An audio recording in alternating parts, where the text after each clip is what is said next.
All right, good afternoon, everyone. This is the Thursday, February 5th meeting of the Policy Committee. This evening, we have just one item on the agenda, and Dr. Johnson has worked hard with our building administrators and our central office administrators to make sure that we are prepared for this Policy 122 discussion. And so I look forward to turning things over to her, and we'll get started. Dr. Johnston. Thank you, Dr. Yannicone, and good evening, everybody. Thank you for being here tonight. Our one and only policy that we want to spend some time on sounds like it should be pretty cut and dry, but it came up with some new challenges, and so we wanted to provide you some clarity and some background information. We're here this evening, we're going to talk about Policy 122, extracurricular activities. And so to be clear, to start us off, is the idea of why we have extracurricular activities as a part of our school district and a part of our operations, and ultimately why we need to discuss the policy. And extracurriculars are expected to allow experiences beyond that classroom, where students have the opportunity to engage, develop ownership and responsibility in ways in which add to the curriculum that they're receiving during the school day. There are two types of extracurricular activities that we're going to talk about: school-sponsored activities and student-sponsored activities. And sponsored is a funny word, but that's the word that's in some of our other policies. And so we're bringing all of this into alignment together. In both instances, we're going to spend some time talking about each of them. They operate under the advice or under the supervision of a district sponsor, coach, or advisor. However, the primary difference is in the roles and decision-making, and ultimately the operational funding and fiscal operations of the extracurricular activity. School-sponsored activities are ones that are created on behalf of the school district. So those are intended to provide opportunities for students to be motivated, to reinforce academic learning, and to further expand or develop their skills as aligned with a curriculum. But there's an advisor, and that advisor is responsible in concert with faculty and the administration in making the decisions. Students' voices are sought and opportunities to provide input, but ultimately the operation or decision-making is at the feet of the faculty advisor. The cost of operating these school-sponsored activities falls into the school district budget. So the budgets that we establish every year include school-sponsored activities, and we pay for everything. We establish a budget for everything, and then the club or activity needs to work within that parameter of that established budget, like any other program. Transportation, materials, anything that is needed in order to participate is funded by the school district. And this is an opportunity for students to collaborate, to work with adults, to meet their interests and needs. And I've shared for you a list of activities that fall into these categories. And while most of these exist at the high school, any of our elementary activities that are sponsored by our school, choir, band, reading Olympics, also fall into the same school-sponsored. Adults make the decision, they seek input from children, the district, through the schools and through our budgeting process, budget for their operation. Questions about school-sponsored activities? I'm not going to lie, this is the cleanest and the most obvious. And you can see the array of opportunities our students have in our schools under this umbrella. Where we've spent some time clarifying lately, and Dr. Yannicone and I are laughing because this is no small feat to actually bring it to this place. We have a misalignment within our school, within our schools, of how these student-sponsored activities operate. And sponsored is what's interesting about this. And these are clubs that students initiate, plan, and organize. It fosters leadership and problem solving by the students for the students. And the emphasis is on the ownership and leadership development for students to do things that are of interest to them. The decision-making rests at the feet of the students. What their priorities are, what their mission is, what they're trying to achieve is run by and decided by the student. And the faculty member who is compensated by the district for this role, right, serves as an advisor to help keep them in the zone, but ultimately the decision-making and the responsibility falls to the students. The operational costs for these activities are not included in the district budget. Anything students want to do, they're responsible to have the funds to do so. That includes transportation, materials, or any program expenses. They can be managed through fundraising or by dues for participation in the activity. Positives of that is it fosters independence and collaboration, gives real-world experience, and then student-driven interest in the activities sit at the front of the options. Here's where you might see the most shift year to year, where student interests might be a little bit different from one year to another, and we have a process to talk with you about that in a minute, about how that works. But you'll see the range and variation of opportunities, whether that's a student leadership opportunity, where the class councils are working on behalf of their own class, where they're making decisions. So the class advisors provide them some guidance, but in the end, the students are responsible. Is this making sense? And so the challenge of this is when students want to go on an excursion, or they want to participate in one of these kinds of competitions, or they want to engage in a certain, I'm going to say field trip, or they want to apply their skills somewhere, they're responsible to earn the funds in order to pay for it through fundraising, and or they can use membership dues. We have not yet consistently rolled out that expectation with our students. There has been some crossover of how these funds have been operated in the past, because we were mixing and matching how clubs or activities were structured in the beginning, and we've reallocated them into their correct bucket. But pending approval of this policy, which clarifies the language, we'll codify that in our administrative regulations, and then work to educate our advisors and students in a staged rollout, so that it becomes more familiar to them. So students who are currently in a club where this is what should be happening but isn't happening, we have steps in place internally to try to gear up to scaffold the change into the full alignment with the policy once it's in place. Questions on student-sponsored activities? Yes, so just to clarify, so the management of the funds that are raised here are currently not being managed or governed by the school district. The students have, most of the activities have accounts that Mhm. are in our structure. They work through the business office. In fact, I just hung up with Mrs. Green not that long ago to talk about this. But not each of these clubs has done it in that way. They've either haven't had a fund because they don't have any real expenses. I'm going to use the Strategic Gaming Club as an example. They meet after school. The students bring those activities to the table, and then they go home. It hasn't been a barrier for them, and they don't need to raise any money because there are no costs. Does that make sense, Mr. Jordan?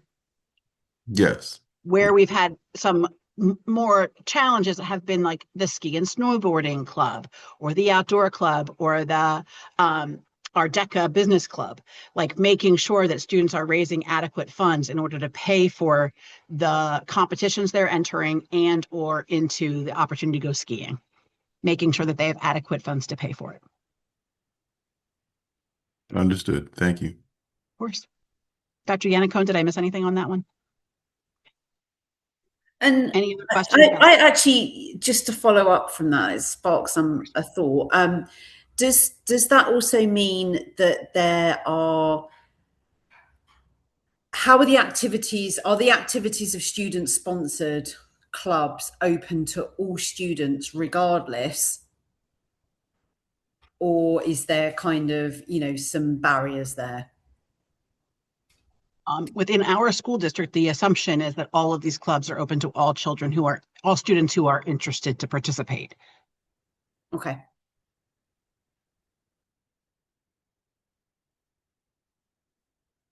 Anything else?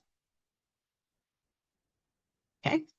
So just because this is as clean as mud, we've been working on trying to create some decision trees for our building administrators. I don't expect you to be able to read this, but I want you to know this is part of when we start talking about the administrative regulations we're putting in place. It's taking these kinds of graphics and putting them into words for our building administrators so that we have consistency in approving the clubs in a particular time and space, and knowing what kind of club it is and when during the budgeting cycle it would come up. Dr. Johnson, let me just clarify, because this graphic, I know we've worked with all of our principals But I do want you, board members, to remember athletics is it is an activity that we obviously supervise and approve, but there are other board policies that also govern interscholastic athletics in addition to this policy. Sure. This is primarily about the establishment of new and improved athletics as they come to the surface.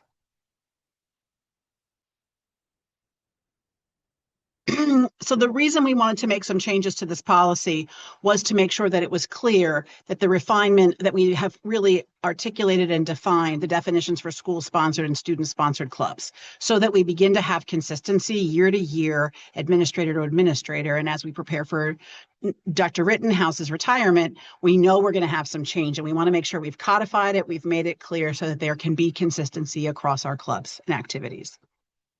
We also want to make sure that we're clear that because we pay the activity sponsor or the coach or the advisor, it has to happen as a part of our natural budgeting process if we're adding anything new that's not already been budgeted for. And that happens during our budget planning cycle. So it's happening in real time right now. And then we also just want to make sure that we've made it clear within the policy that adult supervision must be in place if it's happening, and that there are approved locations and times within the school day or the school building for these things to occur.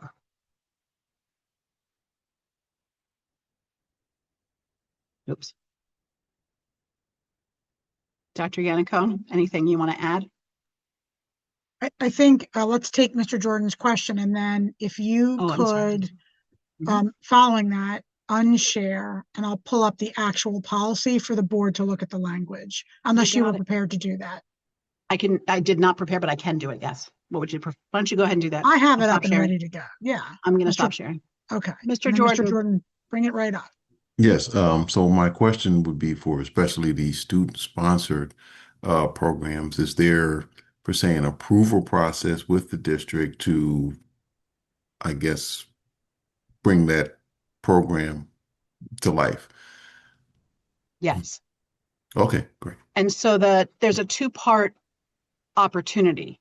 The way in which our school operates is there's a certain number of clubs that have already been approved, but some of those clubs, for example, no longer have students who are as interested as they were at one time. We used to have, for example, an anime club, and that hasn't been as popular in the recent years. And as a result, that position has been funded and it is in our budget, but may or may not be implemented or utilized in any given year. And so as a result, the high school administration can work with Dr. Yannicone and our director of HR to reassign that club and that paid position to another sponsor for a different activity. Does that make sense? Yes, thank you very much. And then if they would like to add a new club that we haven't sponsored or we haven't paid in the past, they do that during the budget planning cycle so that we can predict those costs for the coming year and then put that in place, assuming that we have the funds within the school district budgeting. Thank you very much. Dr. Aberle? I think Alec was first. I'll let Alec go. No problem. Alec? Thank you, Dr. Aberle. So you just mentioned the anime club, but I just want to know, is there like an assortment of clubs that are pre-approved that aren't being used? If so, I think I'd like to see a list of them.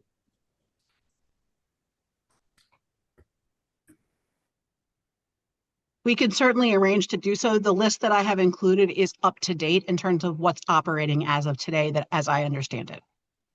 Okay. Mr. LaRocco, when you meet with him tomorrow, Alec had shared with me that he's going to meet with Mr. LaRocco tomorrow about the idea of a new club for next year. Have a conversation with him. He's the person who at the high school oversees these student-sponsored and school-sponsored clubs. Okay, I'll talk to him. So my question relates to probably both points that have been raised. So are we defining a critical mass for when a club should be in place or not? Like, do we to make it worthwhile for the students, for the staff member that's supervising, etc.? Like, is there like a cutoff for the number of students? And I'm talking about both minimum and maximum, especially for the student-sponsored ones. Dr. Johnson, do you want to answer or did you want me to answer? It doesn't, I'm fine either way, Dr. Yannicone. Go right ahead. You've been doing all this work, so you go ahead and do it. sometimes you fall into a opportunity, and this is one of them. We leave that really. We have a phrase for that where I work. It's called a development opportunity. So a development opportunity. I call it other duties as assigned, Dr. Aberly, but development opportunity sounds nice also. Or other duties as discovered, as the case may be in this one. I think the answer isn't as clean cut. Like because of how small we are as a school district, and depending on what the club is. So, for example, we have a service club, and that service club may or may not operate based on a certain number of students who are participating. And that number isn't always steady. Some students may be very interested in one season, but they participate in an athletic in another season. So they sort of fall off and then they come back. So we leave it to Mr. LaRocco or other building administrators to determine within their school the way in which those entities are big enough or small enough to justify sort of competing priorities. How'd I do, Dr. Yannico? I think you did very well. It really depends on the activity. I mean, Yeah. so as an example, I mentioned a few moments ago athletics. In order to start an athletics program, you would like to be able to have enough students to actually compete, right? So I'll give an example. Several years ago, there was an interest because the PIAA added girls wrestling as a sport. And at the time, we had 2 students who identify as female who were participating in the wrestling program. And we were operating it like a co-ed program. And so we were looking at, well, what's the critical mass to get to a standalone girls program? And we went back and forth because it's a chicken or egg, right? If you create the program, more students may join. But in order to create the program from a financial perspective, you want to know that you have interest, right? Because you don't want to post and hire a coach if you don't actually have enough students. And so the building administration has the challenge, and that's not just at the high school, that's the middle school as well, and at the elementary schools, to determine, is this something for which we have interest? And so they work with the student body and the students who bring that interest forward. For example, Alec has a club he'd like to start, and he'll bring that forward to Mr. LaRocco, and they'll have a conversation about what's needed. What's the startup cost? How many students are interested? If we're going to compete in a particular activity, how many students do we need to compete? And are we going to need transportation, et cetera? So we try to look at all costs associated. That whether that's in athletics or in extracurricular activities. Sometimes there's no cost beyond time. For example, you saw on there, I think, Spartan Staccatos, which used to be called a cappella. There were a group of students who wanted to start an a cappella group. And so they had an advisor who said, sure, I'll meet with you, on a regular basis and be the adult in the room, and you can run the club. And so they perform now at concerts, and they've done a great job, and the cost is nominal.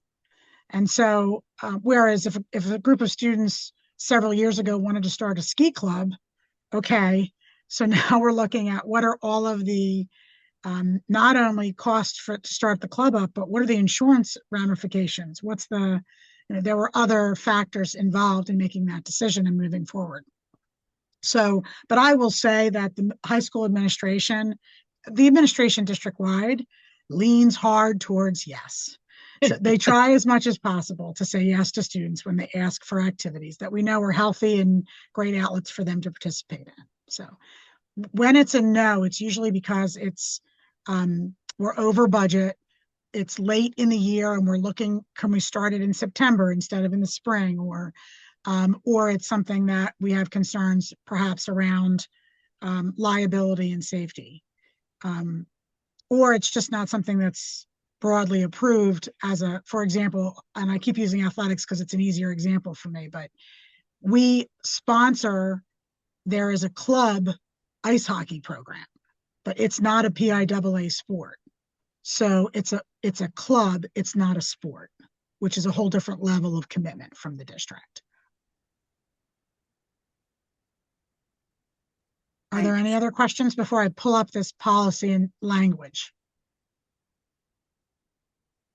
Okay. All right, so can everybody see this on the screen? No? Now can you see it? Yes. Okay. All right, terrific. So, because I don't want to scroll down without making sure you guys can see. So what you'll see in this document is the draft changes of language from the existing policy. All right. So where you see green, you can see color on the screen, right? So where you see green is new language that we added to align with the revision and the clarification that Dr. Johnson already reviewed. And then where you see pink and line through are deletions to the current language. So you'll see the definitions align with, I don't want to belabor what Dr. Johnson already shared. So we've removed prior language and added in our specific language on school-sponsored versus student-sponsored. The requirement that there be an adult who supports the activity. And then there are 4 core areas: focus and purpose, structure and decision-making, funding and resources. And then you see that under student-sponsored, this is exactly what was on the slides. And then under authority, we haven't made any substantive changes. So these clubs and activities continue to be approved by the superintendent upon recommendation of the building principal. And then you'll see below, these are actually not new X's. All of these were in place at the time. So students must meet the requirements for academic eligibility, comply with all board policies and regulations, attend school regularly, be in attendance on the day of activity or event or practice to be in the club or activity. So a student can't skip school and then be in a DECA competition at night, right? So return all school equipment, and then adhere to whatever conduct standards exist for that group or organization. Sometimes there are statewide organizations that have expectations. For example, Youth in Government has a whole set of standards for conduct at their events. And other times it's internal expectations per the code of conduct. And then we have our off-campus activities reminder that we follow our discipline policy for all on and off-campus activities, reminders about safety, and then how to recommend changes and proposals for new clubs and activities. This aligns with the existing policies and practices that are internal. And then everything in pink is being deleted because it's now not necessary based on the new green.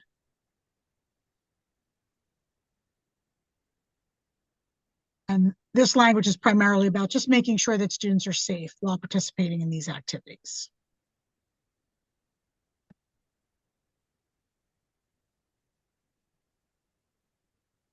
The other thing I'll say about this, because there's a sentence at the end of that longer paragraph that says, the assignment of a monitor does not constitute sponsorship of the student group or meeting.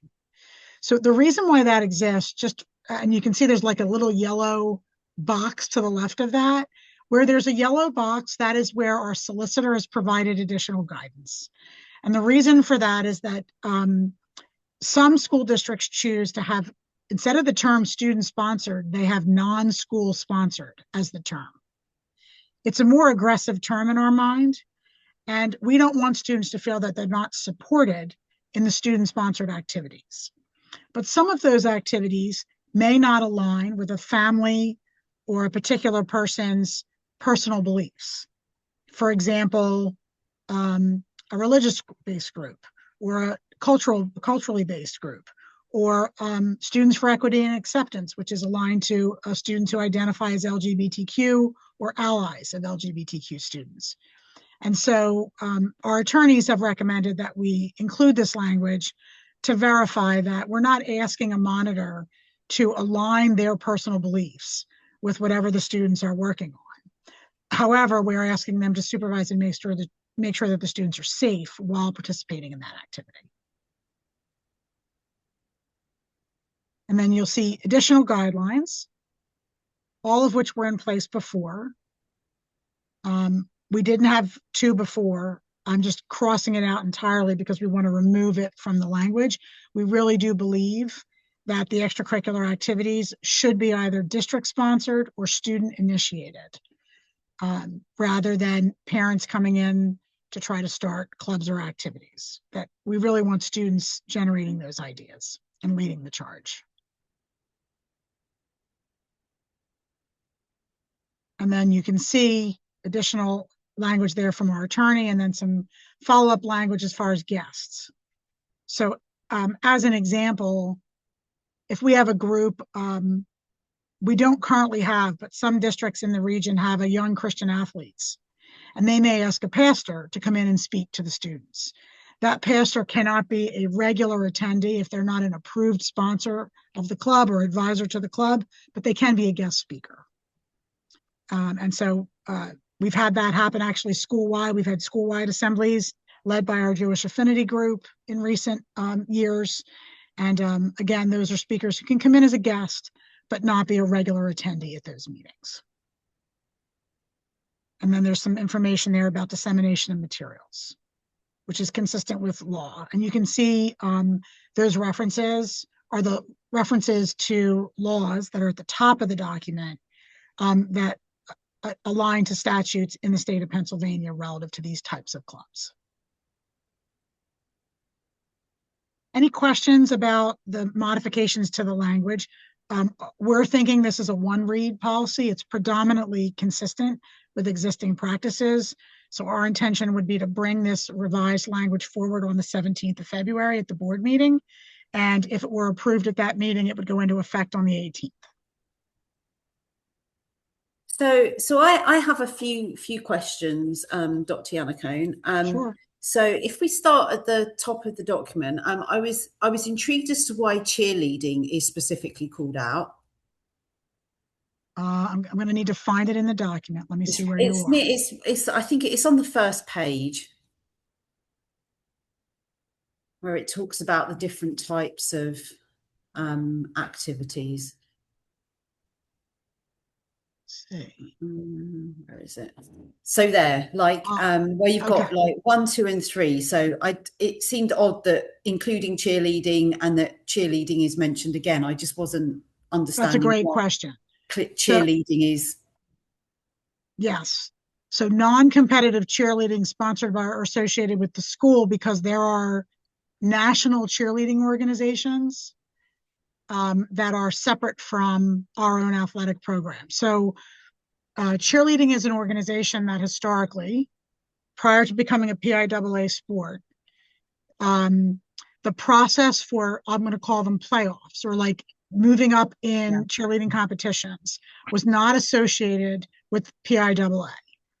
And so they would get what were called bids to national competitions.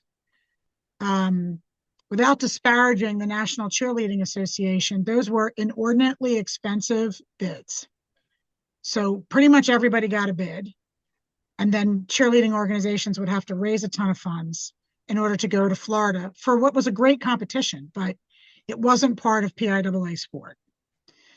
The PIAA approved cheerleading as a sport a number of years ago and created their own, for lack of a better term, playoff system, where you compete as a team leading to a state championship in cheerleading.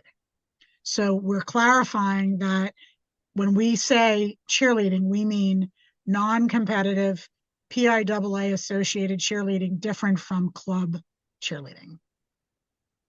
Does that make sense? Yeah, I don't know enough about cheerleading and the way that it's potentially organized, but it just seemed like, it just stood out to me that it kind of had that specific mention. So yeah, I mean, that's fine. It needs to be there. Yeah, it's okay. Do you see above it says including cheerleading in the first bullet in number 1, and then it says non-competitive cheerleading? So the other thing about this that I'll clarify is that some schools do not allow their cheerleaders to go through that PIAA cheer system, and others, they just have they might call them a spirit squad, where they'll cheer at basketball games or football games, but they don't compete. Okay. We distinguish these as fall cheerleading and winter cheerleading. If you look at our list of sports. I did see winter cheerleading, yeah. So winter cheerleading is the PIAA competitive sport, where they actually go through and can get to the state championship. They still cheer for basketball in the winter. But in the fall, it's really more of a spirit squad, even though they're preparing for the winter cheer competitive season. Okay. Does that make sense? Yeah. Yeah. So I hope that My clarifies things. And I Well, believe I've I'll ask- spoken clearly. I believe I've spoken accurately about it. okay. I always double check with Dr. Ferrero, Mr. Ferrero, but Okay. No, thanks. And I'll ask one more question. I'll let Kate go. Just under, I think it's under the authority heading where it talks about what. Let me see. Where is that? Yeah. So there, where it says the board should make school facility supplies and equipment available. And the way that reads is that's for both student-led as well as school-sponsored. Is that correct? And if that is the case, could we have maybe a clause in there that talks about the cost being reasonable? Because I don't like, especially if it's a student-led, I'm like kind of like struggling to understand like how we would budget for something that's student-led.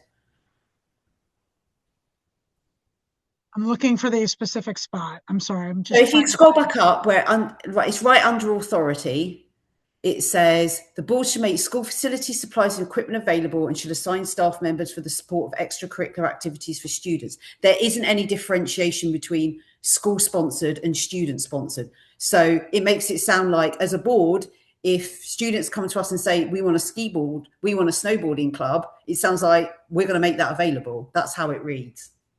Okay. So would you like to add a sentence that says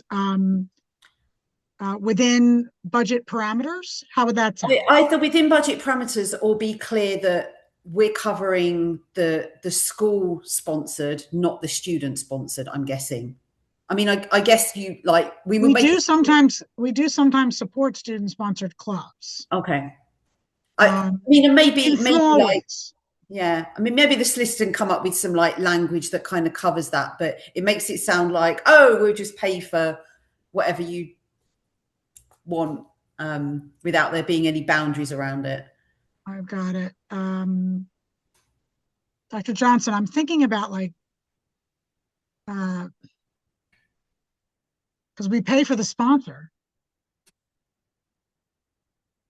So I can ask our solicitor. Let's see. I think we have to just look at the language, Dr. Yannicum. Yeah, supplies and equipment is pretty broad. Right. I think the idea is we're going to assign staff member and make the school facilities available because we do agree that that's going to be true. And maybe we're just pulling out the supplies and equipment and separating that into the school sponsor under the sort of guidance of school sponsored versus student sponsored. I do want to be careful about any language changes here because we have 4 legal references. So I'm going to get it checked, but I'm going to make a note to myself here in the document that says check on budget parameters / additional language to address funding limitations. Well, policy 618 does address some of the funding pieces under the business office operation, so I can double check that too. Okay. But it's a fair question, and I think it's an important one. I'll put beside that review policy 618. I have a few more questions, but I'll let. Okay. Thanks. My question is just, we've talked about these student-sponsored clubs that the district is providing an advisor and, compensating the advisor. Is there ever an opportunity where a staff member would volunteer to be an advisor, not be compensated? And if that's the case, does this policy still apply, or is there like a technicality that would somehow, become problematic in the future if it didn't reach that group as well? Does that question make sense? Mm-hmm. Does. The answer is yes. Sometimes we've had advisors who wanted to support students, mm-hmm. and in doing so have volunteered time to a point. And then typically if the club takes off and is doing well, then there'll be a request for a paid sponsorship. Right. However, we've been under direction and encouragement from our business manager working away from that because it gets confusing that Right. the strands of that is if you have this volunteer club, what are the responsibilities? What happens? Who's deciding when it becomes like those parameters became increasingly complicated. I And agree. we Yes. instead are moving to a space in which if we're supporting a club, be it student sponsored or school sponsored, under sort of the superintendent's council sort of myself and our business manager and our HR director have really sort of tightened that up to say we're not going to continue to do that because it just gets too complicated So to then track this it down is and gonna chase it down. apply consistently across the board. Great. That's what we were finding. Yeah. The plan is to transition that next year consistently. Again, teachers have a harder time saying no than the administration does. Usually if a group of students come and say, can we meet in your classroom during lunch and learn? It's hard to say no, as you well know, in your role. So, well, and that's a different thing than meeting outside the school day, right? Like that's where the complication becomes. Yes, 100%. Alec? Sorry, I forgot to unmute my mic. No I worries. think when it comes to that phase, the volunteer club was the term I think you guys used.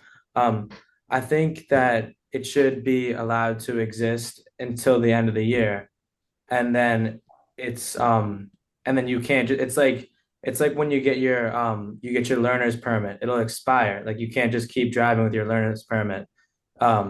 But this will eventually expire, and you have to turn in the form and get it approved by the end of the school year in which you start it. So I think that could work, and it's plenty financial incentive for the advisor to push their students to turn in the form because they don't want to continue just volunteering. They want to be paid for their time. Yeah, it's a nice analogy, Alec. I like it. Isabella? So I was just wondering a little bit about the policy on guests because I know that you talked a little bit about it and like you mentioned like a pastor coming in, but how they wouldn't be like a regular guest or like advisor or anything.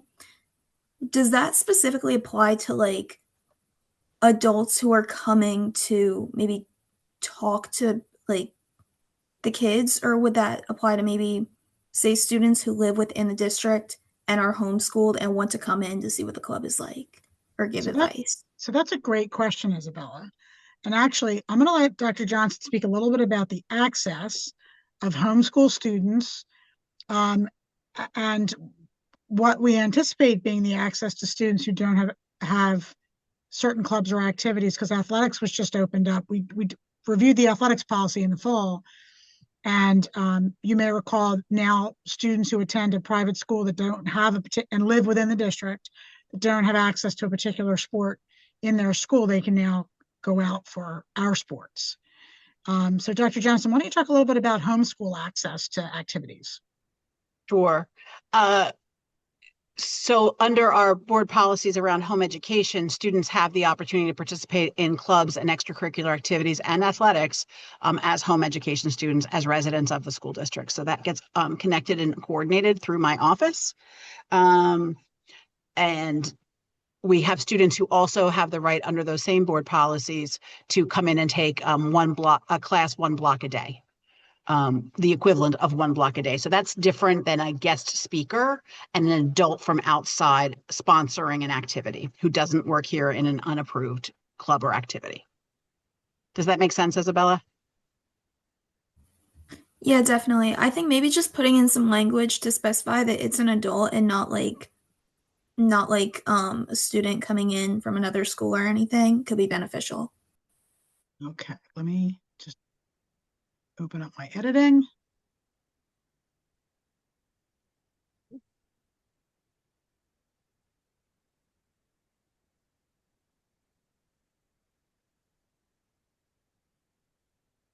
Sorry, I'm scrolling slowly. Let's see. Okay.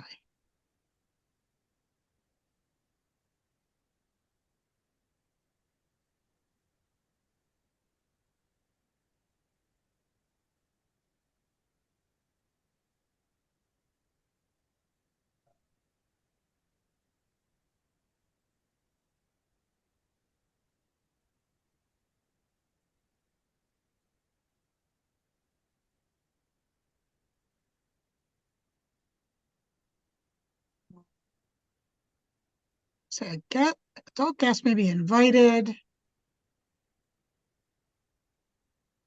All right.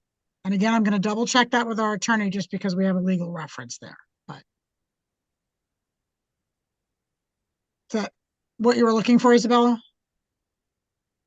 Yep. Okay. Thank you. Dr. Aberley? So I had a question about the delegation of responsibility, because it's kind of like in the middle of the policy, but it specifically relates to athletics. So I don't know if it could be like more with like a header of like that it's associated with athletics, because it sort of feels a bit awkward. I do agree with you that it's awkward. I'll check with our solicitor. I believe this has to be in. Oh, I'm sure it has to be in, but it just put, because this is like about all extracurricular activities. So I don't know if they're like it seems to just apply to athletics, but do we consider things like the ski club? Does that come under athletics? Does cheerleading come under athletics in the two different variations that it is? Because I don't know, like if like the term athletics feels a little bit, I don't know if it feels awkward, because it seems to pertain to like that's the school sponsored athletics program, but there are things outside of that, it sounds like ski club, potentially like some kind of cheerleading that may sit out as a student activity that really is encompassed within this. So I don't know if there's some like clarification that we could have. Yeah, let me see if I can get some clarification. I mean, I can see benefit to at least number 2, regardless of the activity. Yeah, and that's the other part, right? I mean, Okay, I'm going to put a note for myself in here.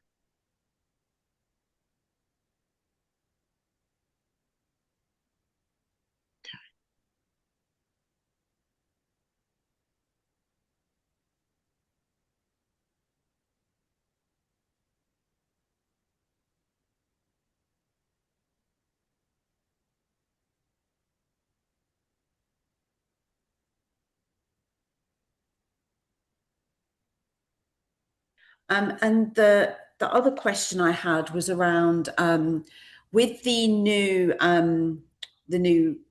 structure, with having kind of like I guess a school or teacher led club as a sponsor. Who is it? So is there going to be some kind of, because at the start of the policy, it talks about, the things that we're trying to achieve and the purpose for having the extracurricular activities. Is there kind of going to be like a framework or a mission statement or something for each of those clubs so that it's clear that it aligns to the reason for having the extracurricular clubs in the first place? And is that something that the kind of non-participating advisor would be kind of like overseeing to make sure that, well, we've said we want clubs for this reason. Does your club really like meet that kind of objective? And are they also going to be checking like the purpose and the eligibility of the students that are participating in that club? Because we've listed out a whole load of reasons like to be eligible for that club. How is that checked and monitored? Yeah, they're great questions. And Dr. Johnson, please let me know if I missed something, but we do have student activity handbooks that include descriptions of each of the clubs, contact information, and certainly this revised focus and purpose and language that Dr. Johnson has worked on with the principals once the policy is approved would get embedded within those handbooks. And then following the adoption of the policy, we would be working on the administrative regulation which would include references to these handbooks. Okay. Similar to, I'm not sure if you were seated yet when we revised the athletic handbook, and Mr. Ferrero presented that, and then he revises that every year based on the information that we Yeah, receive. I remember that one. Yeah. Yeah, so similar to that, we would take this policy revision, and then we would embed that within the existing handbooks. Okay. Yeah. No, that sounds great. In answer to your other question, Dr. Aberle, just as a reference for the board, is that much like with athletics, we do run regular eligibility reports through the high school administration offices, and that is reviewed. Okay. No, and we have a particular report that they look at, frankly, every week to make sure that, and there's a process much like we use for athletics, and that's a newer process in the school district to have that parity between the two. It used to be much more stringent for athletics, and we believe that it was just as necessary for our activities, particularly during drama production season as a great example, like helping students find ways to balance both passions that they have with their academic expectations. Okay, no, that sounds perfect. Thank you for the clarification. Absolutely. And Dr. Johnson, correct me if I'm wrong, but we have the same policy at the middle school.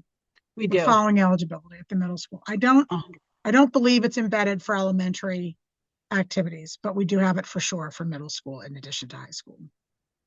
And that's the grading system at the elementary is a different system. Those are great questions, everyone. Yeah, thank you. We were hoping it would be a good, robust conversation. So I'm glad we didn't add anything else to the agenda after all.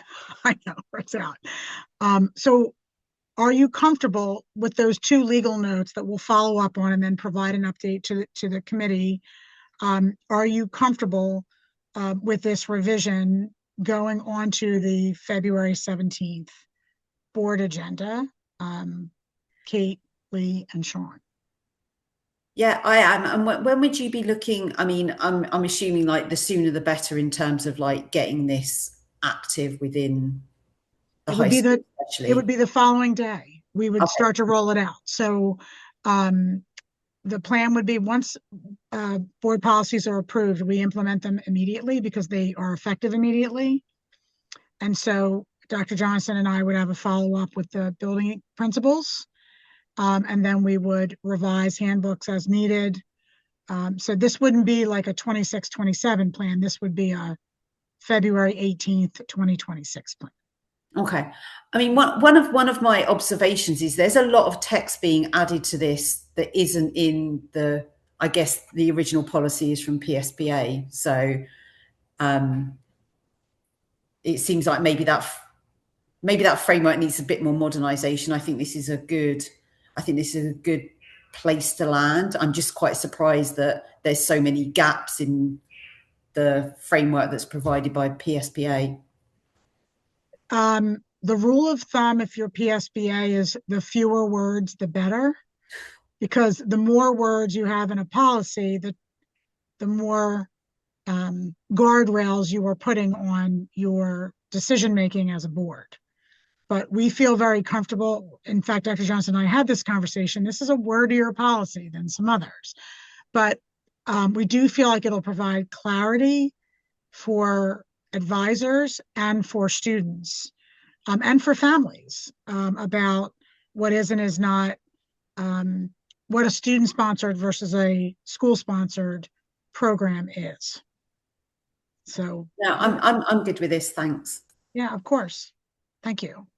Yeah, Kate? I agree. I think it's the clarity is needed. I've prior to this have had conversations with community members about why is this covered and why is that not, and so I think this is important, and it really helps clarify that. Thank you. Sean? Yes, I do agree that we can bring it to the board at the next meeting. Okay. And then would one of you like to volunteer? Ms. Scholl, who's been taking our notes, will provide you the notes. I can do it. It's fine. And we've got the ones from the previous meeting as well, so that's fine.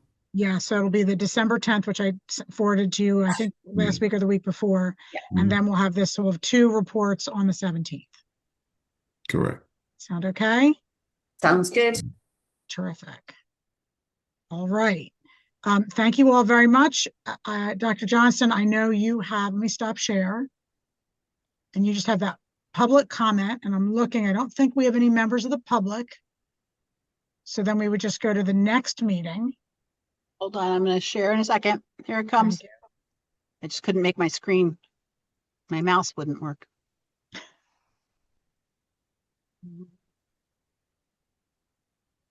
There we go. My goodness. Okay. Let me know when you can see it. There now? Yep.